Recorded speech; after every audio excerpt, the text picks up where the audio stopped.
Good evening everyone. आप सभी लोगों को नमस्कार। और आई होप कि आप लोग जहाँ भी होंगे सब लोग स्वस्थ होंगे, अच्छे होंगे और खुशहाल होंगे। गाइस, आज हम नया वीडियो लाए हैं और इसमें हम एचटीएमएल में आज हम कुछ और चीज़ सीखेंगे। इसमें हम लोग सीखेंगे कैरेक्टर सेट के बारे में। यूट्यूब कैरेक्टर सेट है, स्काई कैरेक्टर सेट है, यूआरएल वगैरह है। इसके बारे में हम लोग सीखेंगे, इसके बारे में जानेंगे कि कैसे क्या यूज होता है इसका। हम लोग स्टेप बाय स्टेप आगे बढ़ रहे हैं। अभी तक हम लोग काफ़ी सारी चीज़ें कर चुके हैं। तो अगर हमारे वीडियो को अगर ये वीडियो भी जितने बन रहे हैं, इससे पहले आप लोगों को स्टार्टिंग से आपको वीडियो देखने पड़ेंगे, तभी आप लोगों को चीज़ें समझ में आएंगी और अच्छे से। तो बिना कोई देरी किए हम लोग स्टार्ट करते हैं। यह है एचटीएमएल इनकोडिंग कैरेक्टर सेट्स, यानी कि एचटीएमएल में जो कैरेक्टर सेट्स यूज करते हैं। सबसे पहली बात को कैरेक्टर सेट्स होता क्या है और क्यों यूज करते हैं। कैरेक्टर सेट का यानी होता है कि बहुत सारे कैरेक्टर जिनका उनका सेट्स बना होता है। अब क्यों यूज करते हैं, ये है कि to display an HTML page correctly a web browser must know which character sets to use. यानी यदि कि हमें एचटीएमएल के पेज को सही तरीके से डिस्प्ले कराना है, ठीक है, या हम चाहें कि जो हमारा ब्राउज़र है, वो सही तरीके से क्या करे, वो डिस्प्ले करे हमारे पेज को। तो हमें क्या करना होगा, हमें बताना पड़ेगा कि हम कौन सा करैक्टर यूज़ कर रहे हैं, कौन सा करैक्टर यूज़ नहीं कर रहे हैं। तो इसका कहने का अर्थ ये है कि to display an HTML page correctly, यदि हम एचटीएमएल का पेज को सही तरीके से डिस्प्ले कराना है, तो क्या करना पड़ेगा, web browser must know which character set to use. तो वेब ब्राउज़र को पता होना चाहिए कि कौन सा कैरेक्टर सेट आप यूज़ कर रहे हैं। क्योंकि जब वेब ब्राउज़र को पता होगा कि ये वे कैरेक्टर सेट है, तो फिर को एक सही तरीके से क्या करो आउटपुट आपको दे सकेगा, जैसे तरीके से आपकी एक्सपेक्टेशन है। तो अब हम लोग आगे बढ़ते हैं। ये है फ्रॉम स्काई टू यूट्यूब 8। हम लोग कहाँ से जा रहे हैं ASCII to UTF 8। ASCII character आप लोग जानते होंगे, नहीं जानते तो हम आपको बता दे रहे हैं। Sky was the first character encoding standard. ये बोला है कि स्काई जो था वो पहला कैरेक्टर था इनकोडिंग स्टैंडर्ड का। Sky defined 128 different character that would could be used on the internet.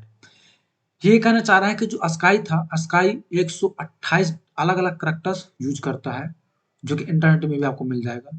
एक नंबर है 0 से 9 तक यूज करता है। इंग्लिश लेटर है capital A to capital Z and some special character, कुछ स्पेशल कैरेक्टर भी है, जिनको स्पेशल कैरेक्टर हम बोल देते हैं। लाइक हो गया कि एक्सप्लेनेशन हो गया, डॉलर हो गया, प्लस हो गया, माइनस हो गया, एंड पैरेंथेसिस वगैरह हो गया, जैसे ओपनिंग क्लोजिंग का, एट द रेट हो गया, less than equal to sign हो गया। इस तरीके से ये 128 कैरेक्टर होते हैं स्काई में। ISO 88591 was the default character set for HTML4। ये बोल रहा है कि जो आईएसओ 88591 जो था, एक डिफॉल्ट कैरेक्टर सेट था, किसका, HTML4 के लिए था। This character set supported 256 different character codes.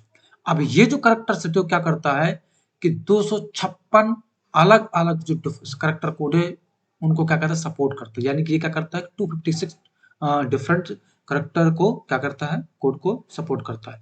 HTML4 also supported YouTube 8। लेकिन जो HTML4 है वो भी क्या करता है, यूट्यूब 8 को सपोर्ट करता है। अभी आगे बढ़ते हैं। ANSI विंडो 1252 यानी 1252 was the original window character sets. NSI is the identical to ISO 88591 except that NSI has 32 extra character। ये बोला है कि जो NSI था ये कैसा था, ओरिजिनल विंडो कैरेक्टर सेट था। यानी NSI क्या था, एक विंडो था 1252 was the original window character set. ये ओरिजिनल विंडो कैरेक्टर सेट था। NSI is identical to ISO 88591। NSI क्या है, आइडेंटिकल है, कौन सा, किसका, ISO 88591 का। एक्सेप्ट किसको छोड़ करके, that NSI has 32 extra characters. यानी कि आपका बोल रहा है किसको छोड़ करके, जो NSI है वो 32 एक्स्ट्रा कैरेक्टर सेट्स हैं इसमें। किनको, जो हमारे जो 32 कैरेक्टर सेट्स है इसके अलावा, ये कहना चाह रहा है। NSI इज आइडेंटिकल, यानी कि जो NSI है वही सेम कैरेक्टर है, किसको छोड़कर, जो 32 कैरेक्टर, 32 जो एक्स्ट्रा कैरेक्टर्स उनके अलावा। यानी कि अगर जैसे मान लीजिए कि 128 कैरेक्टर हैं, तो 128 में से ये मान लीजिए कि और 32 हटा दीजिए तो बाकी 32 के अलावा कितने आइडेंटिकल है, 32 नए ऐड हुए हैं। कहने का अर्थ ये है कि यानी कि 32 कैरेक्टर सेट एक्स्ट्रा जो आए हैं उनके अलावा बाकी आइडेंटिकल है।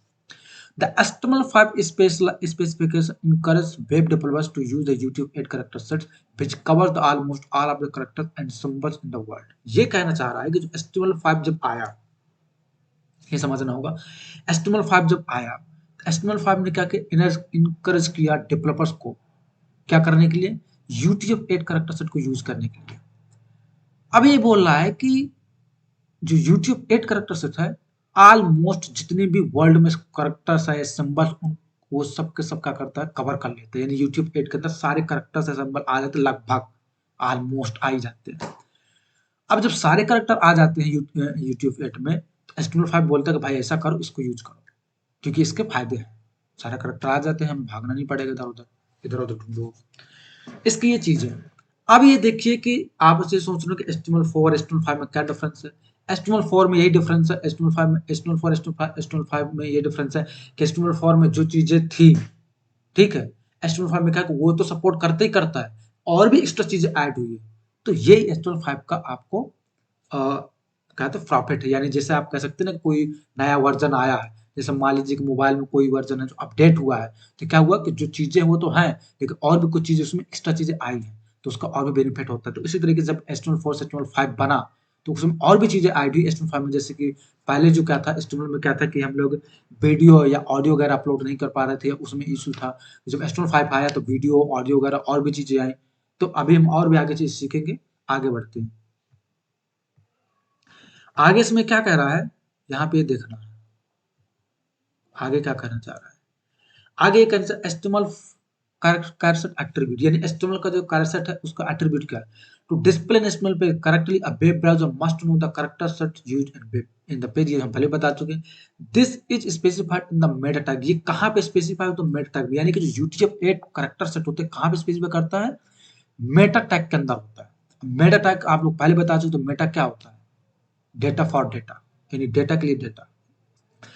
तो देखिए जैसे इसने एक एग्जांपल में क्या लिखा, meta charset attribute equal to UTF-8, ये वैल्यू है। इस तरीके से हम लोग इसको यूज करते हैं। अब हम और भी आगे जानेंगे सिंबल्स को। आगे देखिए difference between character sets, character sets के बीच में कुछ डिफरेंस है। जैसे कि देखिए नंबर 32 स्काई है, NSI है, 8859 UTF-8 डिस्क्रिप्शन स्पेस है। यानी 32 नंबर क्या है, अगर हम 32 नंबर देंगे तो क्या है, स्पेस है। 33 में एक्सक्लेमेशन आता है, एक्सक्लेमेशन मार्क। 34 में कोटेशन मार्क आता है। 35 में नंबर साइन है, इसको हैश भी बोलते हैं हम लोग। 36 में डॉलर साइन है। 37 में परसेंटेज साइन है। 38 में अपेरसेंट है। 39 में एपिस्ट्रॉफ है। 40 में लेफ्ट 40 क्या हो जाएगा, left parenthesis. 41 right parenthesis and 42 asterisk हो गया एंड 43 प्लस साइन हो गया। आगे देखो इसी तरीके से और भी है। 44 में कॉमा हो गया, 45 में हाइफन हो गया, 46 हाइफन माइनस जिसे बोलते हैं, 46 फुल स्टॉप हो गया, 47 सॉलिडस हो गया, 49 या बैक या फॉरवर्ड स्लैश बोल सकते हैं, 48 डिजिट जीरो हो गया, 49 1 42 43 45 42 43 44 45 46 45 46 47 48 47 कहाँ था, कहाँ था, 0 to 9, फिर 58 सॉरी, हाँ 48 49 50 देन 51 52 53 54 55 56 57 57 तक आना, यानी कि 48 से 57 तक क्या है, डिजिट है 0 से 9। देन 58 क्या हो जाएगा, कॉलन आ जाता है। फिर देखो आगे बढ़ो तो क्या मिलेगा, 59 में सेमी कॉलन, 60 में लेस देन साइन, 61 में इक्वल टू, 62 में ग्रेटर देन, 63 में क्वेश्चन मार्क, देन 64 में एट द रेट है, 65 में कैपिटल ए है, 65 से स्टार्ट होता है कैपिटल ए, फिर capital B, capital C, capital D, capital E, capital F, capital G, capital H, ये जेड तक चला जाएगा। तो कहाँ से, 65 से स्टार्ट होता है और ये कहाँ तक जाएगा, ये जाता है 89 में वाई हो गया, यानी कि ये जाएगा जेड 90 तक, 65 से 90, ये कैपिटल का हो गया। कैपिटल जेड हो गया। देन 91 कहाँ से आता है? Left square bracket, 92 backward slash, reverse reverse shoulders के बोल सकते हैं, रिवर्स सोल्डर्स बोल सकते हैं। 93 राइट स्क्वायर ब्रैकेट, देन 94 इसमें इसको क्या बोलते हैं? सरकम फ्लेक्स एसेंट बोलते हैं। देन 95 लो लाइन बोलते हैं, और 96 ग्रेप्स एसेंट बोलते हैं। फिर 97 से स्मॉल लेटर चालू होता है अल्फाबेट का। 97 से वही A B C D Z तक जाएगा। तो इस कहाँ तक जाएगा ये देखो, 97 से ये 97 से 122, इसको थोड़ा बड़ा कर देते हैं। जब बड़ा करेंगे तो थोड़ा दिखेगा।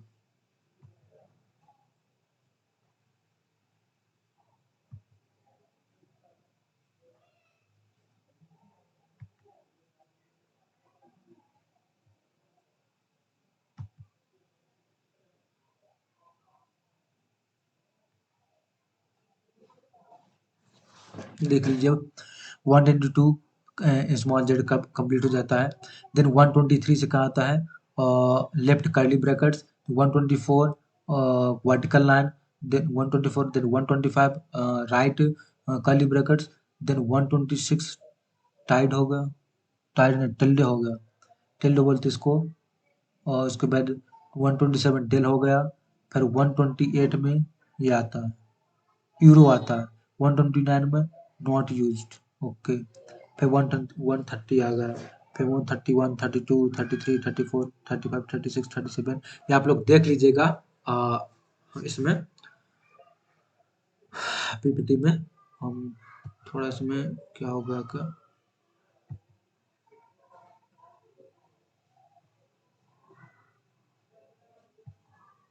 थोड़ा लेटर छोटे हो गए हैं तो थोड़ा हो रहा है, लेकिन आप लोग देख लीजिएगा। फिर यहाँ पे भी छोटे ही हो गए हैं, लेकिन ये भी करेक्टर ये चल रहा है, ये 256 करेक्टर जाएगा। देखिएगा 256 तक जाएगा, क्योंकि यूटीफेट में 256 होता है, 256 तक जाएगा। देन आगे आगे ये भी आगे देखो,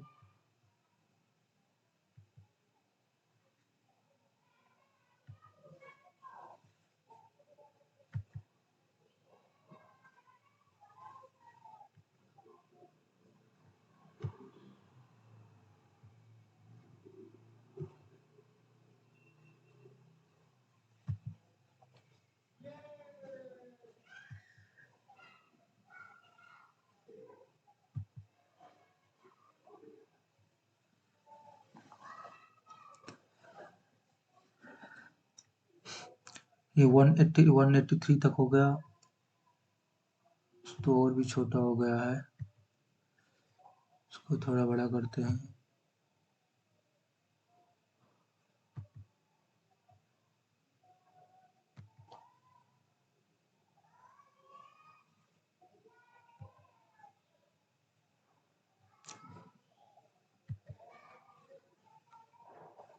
ये कहाँ तक जा रहा है? 199 तक है। देन ये भी है, ये काफी छोटा हो गया है, इसके लिए सॉरी गाइस, छोटा हो गया है। इसमें तो थोड़ा इसे क्विट कर रहा है, लेकिन आप लोग बोल्ड करें तो हो जाएगा।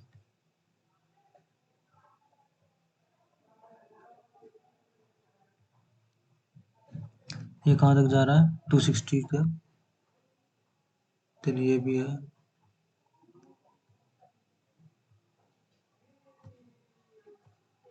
ये 256 तक है गाइस, ये ध्यान में रखना आप लोग। इसमें बहुत ज़्यादा करेक्टर आ गए ना, तो जिसकी वजह से वो आ नहीं रहा है। लेकिन आप ये ध्यान रखना कि यूट्यूब में 256 करेक्टर होता है, और ये थोड़ा इशू हो रहा है। इशू क्या हो रहा है, इसमें थोड़ा बहुत ज़्यादा करेक्टर है, तो बहुत ज़्यादा करेक्टर होने की वजह से ऐसा हो रहा है, इसलिए है। तो गाइस लेकिन आप लोग को ये बता दें हम कि यूट्यूब 8 में यानी कि 256 करेक्टर होते हैं, यानी ऑलमोस्ट जितने भी करेक्टर होते हैं, जितने पाए जाते हैं बन जाए, वो सारे करेक्टर होते हैं। तो ये ध्यान रखिएगा आप लोग। अब हम लोग आगे बढ़ते हैं। अस्काई में अस्काई करेक्टर सेट या अस्काई करेक्टर सेट में क्या होता है, ASCII uses the value from 0 to 31। ASCII की वैल्यू कहाँ से होती है, 0 से 31 तक जाती है, एंड 127 फॉर कंट्रोल करेक्टर। अब कंट्रोल करेक्टर के लिए 127 होता है। ASCII uses the value from 32 to 126 for letters, digits and symbols. ASCII क्या करता है, अस्काई यूज करता है वैल्यू को 32 से 126 लेटर के लिए और डिजिट के लिए, सिंबल के लिए। यानी कि क्या करता है, देखो 0 से 31 वैल्यूज के लिए हो गया, 32 से 126 लेटर हो गया, डिजिट हो गया, सिंबल हो गया। ASCII does not use the value from 128 to 255। ASCII 128 से 255 यूज नहीं जाता, यानी कि 10 से लेकर 127 तक अस्काई होता है, उसके बाद नहीं जा सकता है। यानी 128 से 255 नहीं जा सकता, 128 से 255 यूटीएफ करेक्टर जाएगा। इसलिए यूटीएफ करेक्टर जरूरी है। क्यों? क्योंकि उसमें क्या होता है, स्काई भी तो आ ही जाता है, 127 तो आ ही जाता है, प्लस आगे भी जितने भी होते हैं वो आ जाते हैं, इसलिए स्काई की जगह यूटीएफ-8 हम लोग यूज करते हैं। अब हम आते हैं एनएसआई करेक्टर सेट विंडो 1252। ये तब था जब आया होगा। NSI character set कैसा, विंडोज है 1252। NSI is identical to ASCII for the values from 0 to 127। जो NSI होता है वो आइडेंटिकल होता है, यानी कि वैल्यूज क्या होता है, सेम होती हैं NSI में, किसकी, ASCII की जो वैल्यू होती है 0 से लेकर 127। यानी कि 0 से लेकर 127 जो वैल्यू है आइडेंटिकल है NSI के लिए, यानी कि 0 to 127 वैल्यू, जो वैल्यूज है ये इसमें पाई जाती है।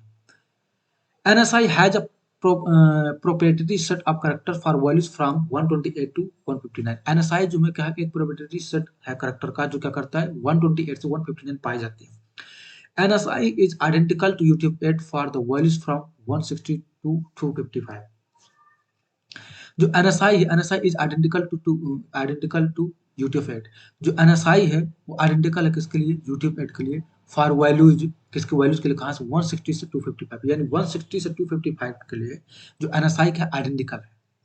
यानी कि करेक्टर सेट जैसे कि UTF-8 है, UTF-8 में तो 256 है, अब UTF-8 में 256 है, तो जो NSI कहाँ से, 128 से 159। यानी देखिए अस्काई कहाँ से है, 0 to 127, तो 0 to 127 है, और NSI में कितना, NSI कहाँ तक जाता है 159 तक, यानी कि 0 to 127 अस्काई के इसके अंदर आ गए।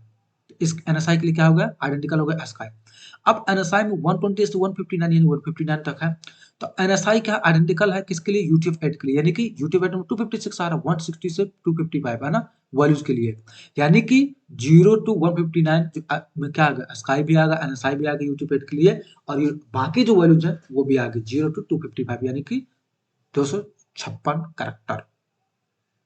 तो UTF-8 के अंदर देखो क्या आ गया, SCI भी आ गया, स्काई भी आ गया, NSI भी आ गया, और UTF-8 के जो करेक्टर हो तो आ गया, यानी कि इसमें सब आ जाते हैं।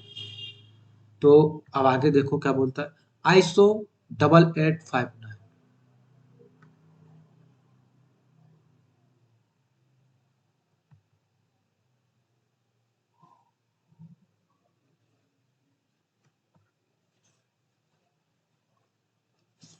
ISO 88591 करेक्टर सेट, अब ये दूसरा है देखो, ISO 88591 is identical to ASCII for the values from 0 to 127। ये बोला कि जो ISO 8859 है वन, ये क्या आइडेंटिकल है किसकी, ASCII के लिए, फॉर वैल्यूज कहाँ से 10 से लेकर 127 तक। ISO 88591 does not use the value from 128 to 159। जो ISO 8859 है 128 से 159 की जो वैल्यूज उनको यूज नहीं कर पा सकता, क्योंकि वो NSI में आ जाता है। ISO 88591 is identical to UTF-8 for the values 160 to 255। अब ये बोल रहा है कि जो ISO 88591 है वो आइडेंटिकल है किसके, UTF-8 के लिए, कहाँ से वैल्यू 160 से 255। अब ये बोल सकता है, देखिए यहाँ से समझ सकते हैं कि ISO आइडेंटिकल है 0 से लेकर 127 तक, और फिर 160 से 255, यानी कि जो NSI की वैल्यू थी, NSI 128 से 159, उसके अलावा क्या करता है कि इसमें जो ISO है इसके लिए भी आइडेंटिकल है, इसके लिए भी आइडेंटिकल है, यानी कि ओवरऑल हम ये मेन कह सकते हैं कि UTF-8 के अंदर ये सब का सब आ जा रहा है, और यही वजह है कि हम लोग UTF-8 करेक्टर सेट को यूज करते हैं, क्योंकि सब कुछ आ जाता है। अब हम लोग देखो आगे बढ़ते यूट्यूब एड करेक्टर सेट। अब देखो ये बताएगा यहाँ पे क्या बताएगा जानो। यूट्यूब एड करेक्टर सेट क्या बोल रहा है कि UTF eight is identical to ASCII for the values from 0 to 127। ये बोले यूट्यूब एड का आइडेंटिकल किसके, अस्काई के लिए 0 से 127। ये ऐसा क्यों बोल रहा है ये भी इसको समझना है। इसलिए बोला है क्योंकि यूट्यूब एड आइडेंटिकल है अस्काई के लिए, क्योंकि यूट्यूब एड में 256 करेक्टर आते हैं, यानी 0 से 255, तो अस्काई तो आ ही जाता है। ऐसा भी बोल सकते हैं कि अस्काई का आइडेंटिकल यूट्यूब एड के लिए, या यूट्यूब एड आइडेंटिकल अस्काई के 0 से 127 तक। UTF eight does not use the value from 128 to 159। UTF eight क्या का यूज नहीं कर रहा, कौन सा वैल्यू 128 से 159 के लिए। UTF eight is identical to both ANSI and 8859 for the values from 160 to 255। ये बोला कि जो यूट्यूब है वो आइडेंटिकल है किसके लिए, वैल्यूज 160 से लेकर 255 एनएसआई की। एनएसआई और 8859 की जो वैल्यूज हैं उनके लिए आइडेंटिकल है 160 से 255। UTF eight continues from value 256 with more than 10,000 different characters. ये बोला कि यूट्यूब एड है वो कंटिन्यू 256 से आगे 10,000 जो अलग अलग कैरेक्टर उन सब के लिए, यानी कि बहुत ज्यादा। ये 256 तो नॉर्मल है, इससे भी आगे जितने भी कैरेक्टर्स हैं उन सब यूट्यूब एड में आ जाता है। यानी कि वर्ल्ड में जितने भी कैरेक्टर हैं, सिंबल्स हैं, एवरीथिंग, कैरेक्टर सिंबल सब आ जाता है यूट्यूब एड के अंदर। मैंने आपको क्या समझना है, अस्काई भी आ ही जाता है, एनएसआई आ ही जाता है, आईसो भी आ ही जाता है, और बाकी भी जितने करेक्टर सब आ जाते हैं। तो यूट्यूब एड इसलिए बहुत ज्यादा इंपॉर्टेंट है। अब देखो आप क्या बोलते हैं, एस्टिमल uniform resource locator.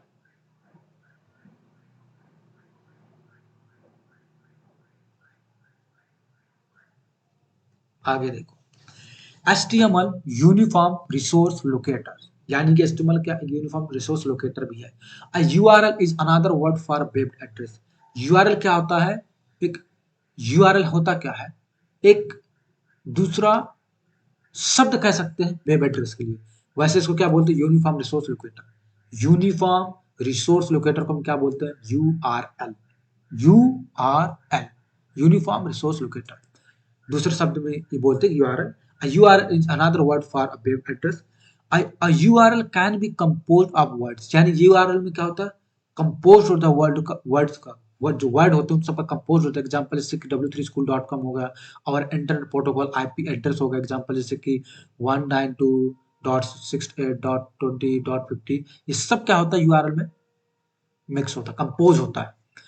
Most people enter the name when surfing because names are easier to remember than number. ये बोल रहा है कि अधिकतर जो लोग होते हैं वो क्या कहते हैं, नेम को यूज करते हैं जब किसी चीज से सफर होते हैं, किसी चीज जो प्रॉब्लम होती है तो नेम डालते हैं, नेम से पता करते हैं। क्योंकि जो नंबर होता है उसको, जैसे बोलते हैं आईपी एड्रेस होगा, उसको याद करना या उसको ध्यान में रखना बहुत डिफिकल्ट है। तो लोग क्या कहते हैं, सीधा टाइप करके डाल देते हैं कि भाई मैं ये चीज सर्च कर रहा हूँ, या ट्रेनिंग के लिए कोई कोचिंग कहाँ पर है। तो ये सब चीजें क्या किया जाता है इसमें, इस तरीके से आ जाता है नेम के साथ। अब हम लोग देखो आगे बढ़े, आगे क्या कर रहे हैं, यूनिफॉर्म रिसोर्स लोकेटर आगे क्या करना चाह रहा है। यूनिफॉर्म रिसोर्स लोकेटर ये कह रहा है कि web browser request pages from web servers by using URL. यानी जो वेब ब्राउजर रिक्वेस्ट करता है पेज को, कहाँ से, वेब सर्वर से, बाय किसके द्वारा, यूआरएल के द्वारा। यानी web browser request pages from web server by using URL. Web browser के पास रिक्वेस्ट आता है, कहाँ से, वेब सर्वर से, किसके द्वारा, यूआरएल के द्वारा। A uniform resource locator URL is used to address a document or the other data on the web। ये बोला कि जो यूनिफॉर्म रिसोर्स लोकेटर होता है, जो यूआरएल होता है, उसको हम यूज करते हैं एड्रेस के लिए, डॉक्यूमेंट, यानी कि जो डॉक्यूमेंट का एड्रेस है उसके लिए हम यूज करते हैं अपने वेब में। कहते हैं ना कि जब हम एड्रेस डालेंगे या डॉक्यूमेंट यूआरएल में कुछ डालते हैं तो वो खुलता है, या हम क्या डालते हैं, एड्रेस डालते हैं। लेकिन जनरली क्या होता है कि हमको पता नहीं होता, तो बहुत सारे जैसे गूगल है उसमें बहुत सारा एड्रेस पड़ा होता है, हम लोग जब डालते तो वो चीज आ जाता है ना, क्यों, क्यों बहुत सारा पड़ा है। देखो हम लोग क्या चाहते हैं कि हम लोग जो चीज सर्च करना चाहते हैं वो चीज डालते हैं, अगर पड़ा होगा तो गूगल दिखाएगा, और नहीं पड़ा होगा तो नहीं दिखाएगा, नॉट फाउंड बता देगा। तो ये चीज होता है। अब आगे देखो बढ़ते हैं, आगे बढ़ते हैं एक्सप्लेनेशन। इसके आगे क्या बढ़ते हैं, एक्सप्लेनेशन। स्कीम, स्कीम क्या होता है, scheme define the type of the internet service. Scheme होता क्या है, स्कीम क्या बताता है जो इंटरनेट सर्विस होता है उसके टाइप को बताता है। मोस्ट कॉमन जैसे एचटीटीपी और एचटीटीपीएस, अधिकतर जो हम लोग यूज करते हैं क्या यूज करते हैं, एचटीटीपी या एचटीटीपीएस। तो जो इंटरनेट सर्विस की जो टाइपिंग होती है, टाइप होता है, उसको बताता है कि कौन सा टाइप का है इंटरनेट की सर्विस, एचटीटीपी एचटीटीपीएस। प्रीफिक्स क्या यूज करते हैं हम, defines a domain prefix, default for HTTP is www। वैसे हम क्या प्रीफिक्स देते हैं, डोमेन देते हैं, लेकिन बाय डिफॉल्ट हम क्या देते हैं, एचटीटीपी की जगह www डाल देते हैं हम लोग। Domain define the internet domain name, जो डोमेन हो क्या बताता है, इंटरनेट का डोमेन नेम बताता है। जैसे कि w3school.com, जैसे हमारा है mangosoftware.in, ठीक है, डोमेन नेम लेते नहीं, तो वही चीज है। पोर्ट क्या होता है, define the port number at the host, जो होस्ट होता है उस होस्ट पे जो पोर्ट जो नंबर होता है, पोर्ट नंबर, उसको बोलते हैं पोर्ट। और डिफॉल्ट में क्या होता है, डिफॉल्ट फॉर एचटीटीपी इज 80, यानी कि जो ये बोले कि अगर कुछ नहीं है तो एचटीटीपी के लिए जो डिफॉल्ट पोर्ट होता है कौन होता है, 80 होता है। Path defines a path at the server, path क्या होता है, सर्वर में जो पाथ होता है उसको बताता है। इफ ओमिटेड, यदि ओमिट किया the root directory of the site. File name क्या होता है, define the name of the document और रिसोर्स, फाइल नेम क्या होता है कि जो डॉक्यूमेंट है जो रिसोर्स है उसका नाम क्या है। आगे का common URL, common URL scheme क्या होती है, यानी कि क्या बोल रहा है, क्या कहना चाह रहे हो, क्या कहना चाह रहे हो, हाँ, बोलो। ये बोल रहा है कि कॉमन यूआरएल स्कीम, कुछ यूआरएल की स्कीम होती है, वो क्या होती है ये भी हम जान लेते हैं। Scheme short for, use for, short के लिए यह है, यूज के लिए HTTP hyper text transfer protocol. Scheme कौन है, एचटीटीपी क्या है, हाइपर टेक्स्ट ट्रांसफर प्रोटोकॉल। किसके लिए यूज क्या होता है इसके लिए, common web page not encrypted, यानी कॉमनली जो वेब पेज उसके लिए, इनक्रिप्टेड के लिए नहीं। एचटीटीपीएस क्या होता है, secure hyper text transfer protocol. HTTPS क्या होता है, secure hyper text transfer protocol, किसके लिए यूज होता है, सिक्योर वेब पेज के लिए, इनक्रिप्टेड यानी सिक्योर वेब पेज को सिक्योर करेगा, और इनक्रिप्टेड के लिए। एफटीपी फाइल ट्रांसफर प्रोटोकॉल, यानी जो फाइल हम ट्रांसफर करते हैं, फाइल ट्रांसफर प्रोटोकॉल क्या होता है, डाउनलोडिंग और अपलोडिंग द फाइल्स, जब फाइल को हम क्या करते हैं, डाउनलोड करते हैं, अपलोड करते हैं। File, a file on your computer, file यानी कि जो कंप्यूटर में आपकी फाइल पड़ी होती है वो होता है। अब हम आते हैं यूआरएल इनकोडिंग। यूआरएल इनकोडिंग में क्या होता है, URLs can only be sent over the internet using a URL domain, जिस ASCII करेक्टर भी करेक्टर से बोल सकते हैं। ये क्या बोल रहा है कि URLs can only be sent over the internet, जो URL है वो केवल सेंड कर सकते हैं इंटरनेट में, किसको यूज करते हुए, ASCII करेक्टर को यूज करते।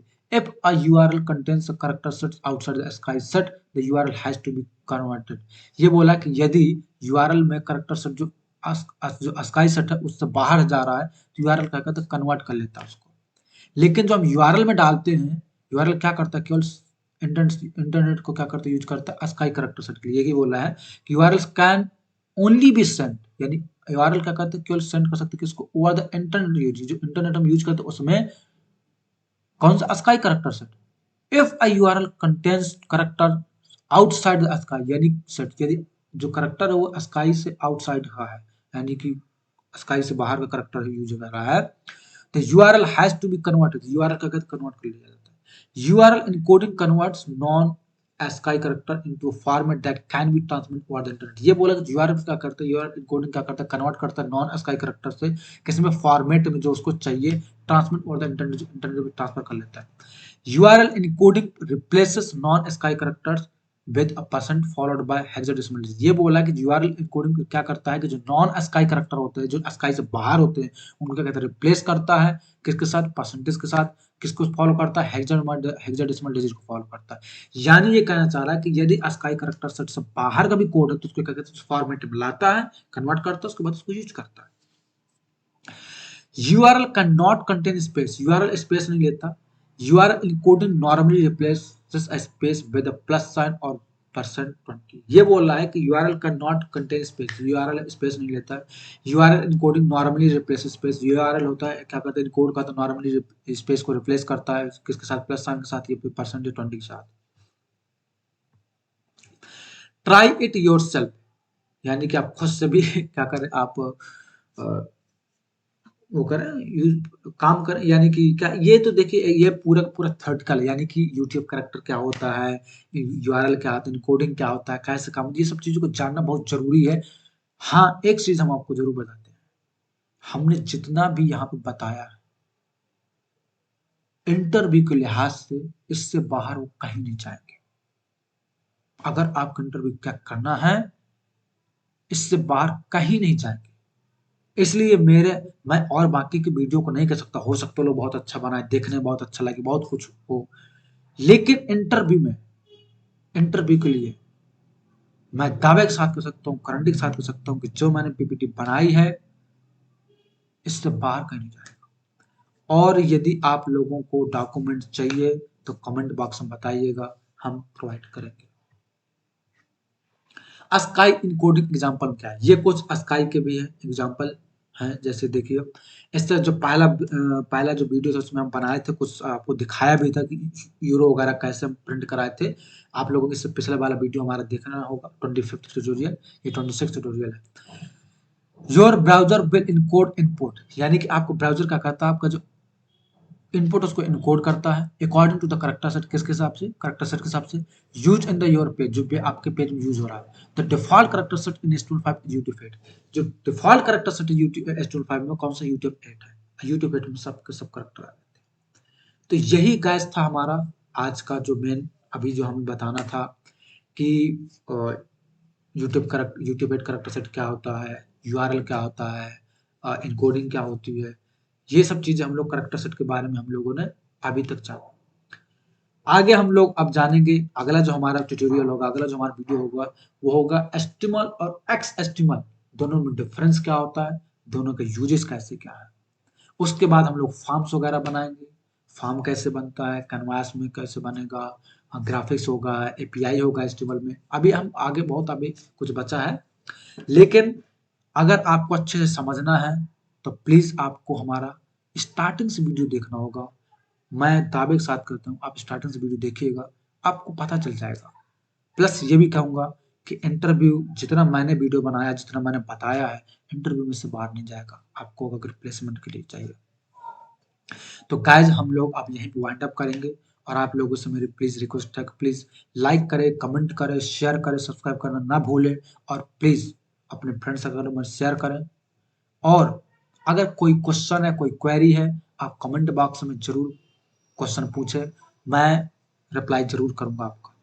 तो अब हम आज के लिए इतना ही रखते हैं। थैंक यू सो मच, और हमारा आगे वीडियो देखते रहिएगा, हमारे लास्ट तक वीडियो में बने रहिएगा, तो आपको खुद पता चल जाएगा कि हमने जो चीज़ बताई है क्या है।